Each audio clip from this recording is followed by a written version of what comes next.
Is the dog digital? They couldn't get like an actual Irish wolfhound? That was pretty cool. Sirius, what are you doing here? If somebody sees you... How long was he with him before he noticed? Oh, don't worry about me. I wanted you to have this. And I couldn't give it to you earlier for reasons related to the script. Original Order of the Phoenix. Marlene McKinnon. She was killed 2 weeks after this was taken. Voldemort wiped out her entire family. Neville's parents. They suffered a fate worse than death. It's been 14 years. Goodbye, Ida. Miss your dad.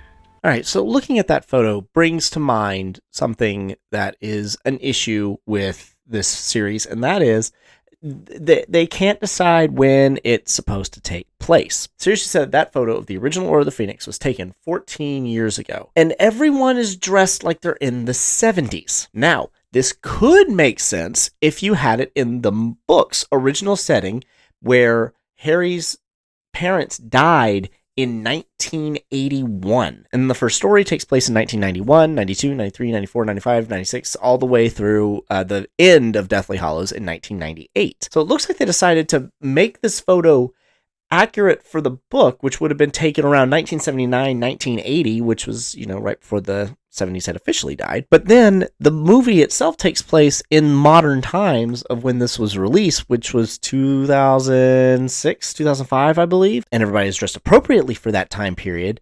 But it makes for a weird inconsistency where this photo should have been taken in 1990, 1991. But for some reason, everybody is dressed like they're on the way to a Led Zeppelin concert. It's a weird inconsistency that we have, and it's annoying, and I blame Alfonso Cuarón. Christopher Columbus actually did have it kind of set in the 90s with how everybody was dressed and everything. But Cuarón decided, no, we want to go modern now. There's no consistency in the series at all, and it drives me insane. Do you really think there's going to be a war, Sirius? It feels like it did before. I suppose you're the young ones now. So is he in it or not?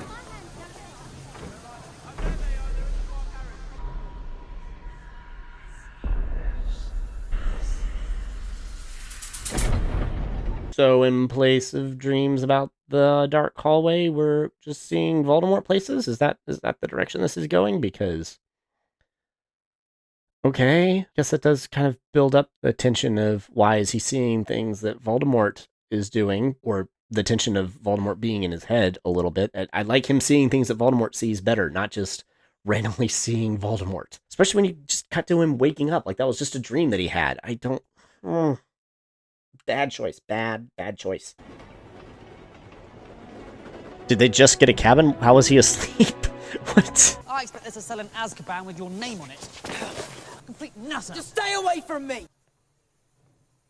I like how they played that scene. The whole Harry getting jumpy and aggravated and angry and blowing up. That's very much in the book. In fact, it's one of the best things about rereading this book is then you have the explanation of it. They needed more of them. Emma Watson and Rupert Grint's reaction to what just happened, that was perfect for what you're supposed to be building up in this scene or in this movie, leading up to the end and the reveal. I know and remember about this movie that there needs to be more of it. There's not enough of that build up.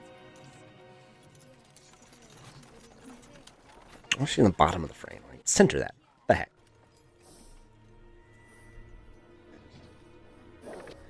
What is it? What's what? That.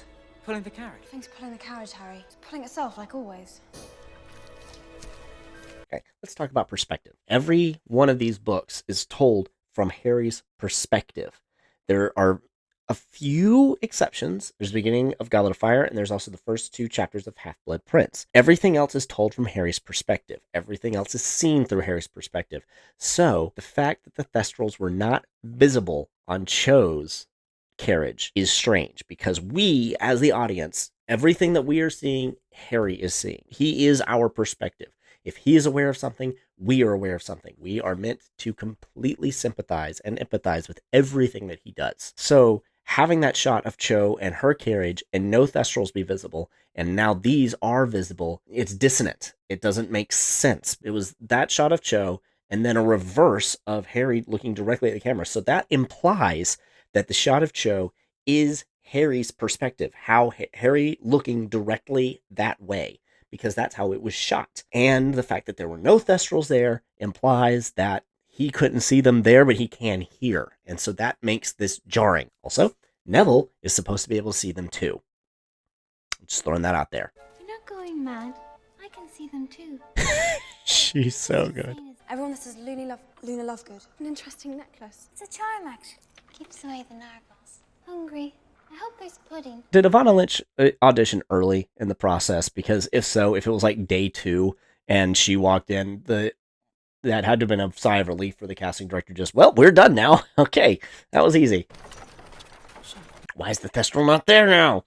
I mean, I guess it might be a little expensive to do the digital insertion every time, and especially in this situation where it would have to look better than just Harry looking at its head. And in that case, have a tighter shot so you don't have to show the missing horse. Also, the carriages are different. When you first see them inside Prisoner of Azkaban, they're closed like carriages, and this is more of a wagon.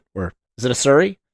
A Surrey situation? Inconsistencies all over the place. We have 2 changes in staffing. We're pleased to welcome back Professor Grubbly Plank. We'll be taking care of magical creatures, while Professor Hagrid is on temporary leave. We also wish to welcome our new Defense Against the Dark Arts teacher, Professor Dolores. I did like the long shot, and her pinkness, the way it stood out was great. To remind you.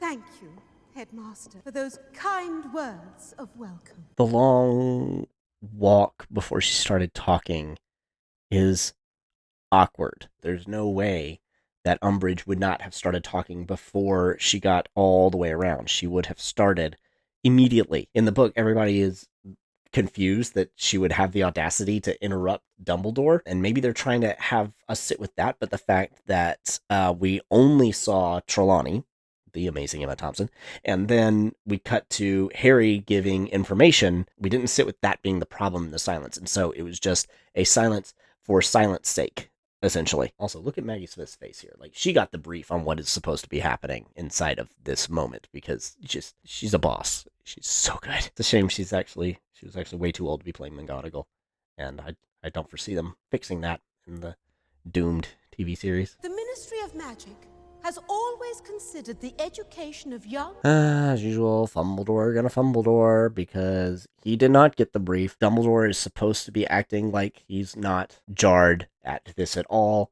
He expected it to happen. He totally knows what Fudge is up to. He knows why Umbridge is here, but he's constantly gracious and treats her with total politeness. He actually steps aside and lets her start speaking at his lectern, and it just has this smile on his face like he okayed this. I hate this casting so much. He's so bad, so bad. There are some people that say that they like him as Dumbledore, and that is number one sign you've not read the book. Read a book! New to this historic school. There, that was, and then it went away. Golly! I want to know how long she worked on her giggle. What's it mean? It means the ministry is interfering at Hogwarts. It's very funny when writers of a particular political persuasion have things like this. It's like, but aren't you very in favor of government-run schooling? I'm not.